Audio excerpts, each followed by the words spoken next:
Today, we're going to talk a little bit more with regards to this Bleacher Breaks situation. However, we're specifically going to focus in on Whatnot and their lack of care, or what appears to be a lack of care, to try and correct and improve on these processes, right? We're going to talk through, risks of fraud. We're going to talk through earnings management. We're going to talk to what appears to be an incentive for them to ignore this sort of stuff so they can keep lining their pockets.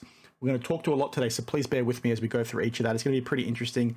And as always, I can't wait to hear what you guys have to say down in the comments. Now, if you're not sure what I'm talking about, this relates to this Jalen Waddle 1 of 1. This is essentially how this conversation and many other videos from other content creators kicked off. Bleacher Breaks is a breaker breaking on Whatnot.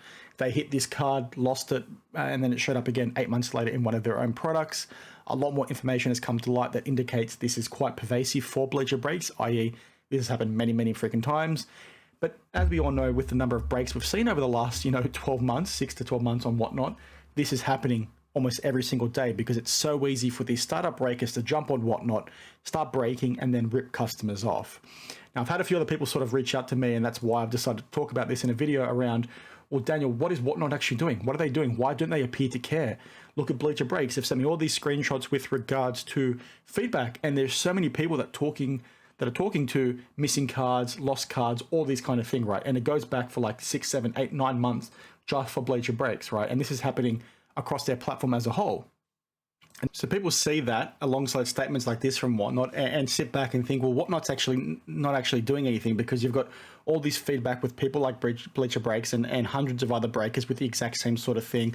They then come out with statements like this that somewhat indicate, okay, they're just saying things to save face, they're dragging their feet, they don't actually care about resolving this problem. There is a counterpoint to that, though. People will see this and say Whatnot's doing a good thing. They'll see the community moderator program, which they've come out and announced, that allows people to report breakers stealing cards, which I think is a good thing. But they'll see these and say Whatnot's actually doing the right thing. However, many people will see this and say, well, they're dragging their feet. How do they actually care? They're not really fixing anything. They're only talking about it because of the pressure from big accounts like Card Porn calling them out as an example. And when I see this, and the thing I want to talk today that I think is really important is the risk of fraud and the earnings management component of them having an incentive to not fix things because it maximizes their revenue. And for those of you that are unsure how Whatnot actually operates, what essentially occurs is essentially every transaction that is made on their platform, they make a percentage, right? And the thing with risk of fraud is, because I work in external audit, right? It's a known term to me, I'll explain it now to you, is when you have these revenue accounts, there's a risk of fraud automatically associated to it, which means you have to do more work when you're auditing, when you're looking into the numbers, because management has an incentive to commit fraud, essentially to manipulate the numbers to make them look better than what they are. Now, having known that Whatnot make the money in which the way they do, and if they were to act quickly on these breakers committing this kind of crap on their platform, i.e. stealing cards, scamming cards, not shipping them correctly, if they were to ban these breakers, there's many that might fall into that box, and it might end up being hundreds of breakers. So if all of a sudden Whatnot ban those 100 breakers, as an example, their revenue stream might look a lot smaller.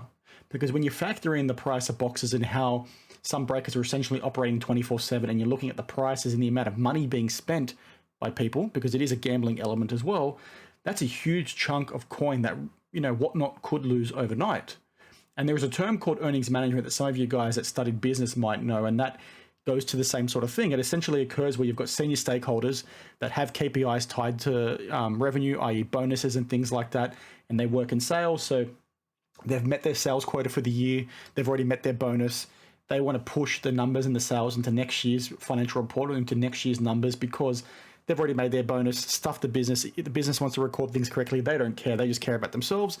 So you commit fraud and you push those numbers into next year.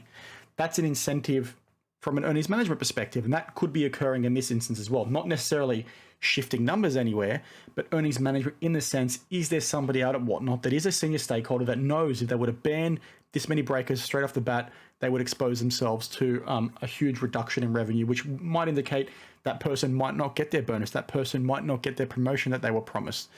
These are all these things that could be happening that I'm not saying are happening, but they are things that you need to look at when you're looking at Whatnot drag their feet. Could that be why they're taking so long to fix this? Could that be the reason why they don't appear to want to fix this? Now, I know I'm talking a lot technicality here from an accounting perspective, but those are the things you need to be thinking about when you see Whatnot dragging their feet.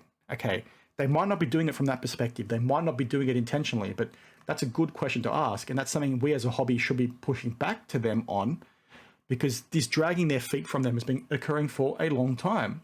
So how hard is it actually to sort of make a set of rules for your breakers on your platform to say, okay, if you get caught, stealing cards, or you get caught, losing the number of cards that Bleacher Breaks lost, right? I'll go back to this, right? This is feedback that somebody shared for me. And this is not everything. This is just some of the things they've shared. You're talking about cards being sent and basically just an empty top loader instead of no pack. You got missing cards, all these kinds of things. It's not just, one thing, it's consistently. So how hard is it for them to say, well, if you have this number of errors occurring, you can't break on our platform? Like, how hard is it not to come out and say, this needs to be done? We're basically going to ban breakers. One other counterpoint to this would be they're not really doing that because it might indicate some form of liability for them.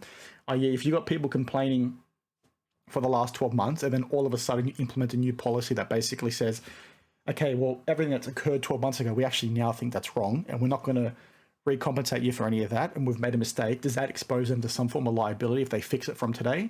Potentially, I'm not a lawyer, so I'm not sure how that would work. But again, that shouldn't stop you. Given the fact you've made mistakes for 12 months, that shouldn't stop you from fixing it today. So if that is something that is holding them back from fixing it, then again, that's very, very dumb. And I explained before in a video a couple of months ago where I was talking about the dark side of sports card breaking and how we need some form of regulation, and the pressure of fanatics coming in potentially with their own platform might be what we, see from a whatnot perspective, actually doing something, because they've got that pressure from fanatics that they're going to start doing things now. Again, if fanatics are going to come in and offer their own breaking platform, knowing what I know about Michael Rubin with regards to the other industries he operates in, he's not going to make these kinds of mistakes. He's going to ensure that his process is incredibly robust.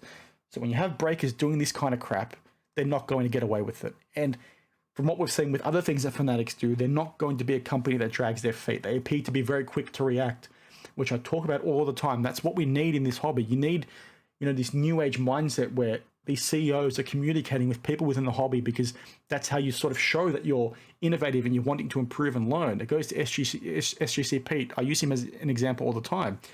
When they make mistakes on the grading, he comes out, makes a video and explains to you what it is that went wrong, what it is they're going to try and do moving forward to fix that. When Whatnot put out a statement like that's very old school, right? You put out a statement and you sort of only address it because you've got pressure from people like Cardporn and some of these other big accounts calling you out. It's like, no, this has been going on for 6 to 12 months. What are you doing? And when you do drag your feet, that's where you get asked the questions of risks of fraud and earnings management and all this kind of stuff. It might not be happening, but you guys are taking your freaking sweet ass time to try and fix this. You need to be better. So very keen to get your thoughts on this down in the comments below. I hope that made sense. It's a pretty spicy one, to be honest, because like I said, revenue accounts are where the focus is from an audit. Obviously, every account balance that you're auditing in a financial report is very important. That meets, your materiality threshold. And again, I'm talking to my own lingo here. So if you want more information on this, I'm happy to talk to you down in the comments below. But there are things you need to focus on from a process improvement perspective, from policies and procedures that these organizations have in place. Like, if Whatnot are doing those things, then they're in big trouble, right? And if any business is doing those kinds of things, then they're in big trouble. I'm not saying that's what's happening, but you guys get the gist of what I'm trying to say, right? That stuff does not fly.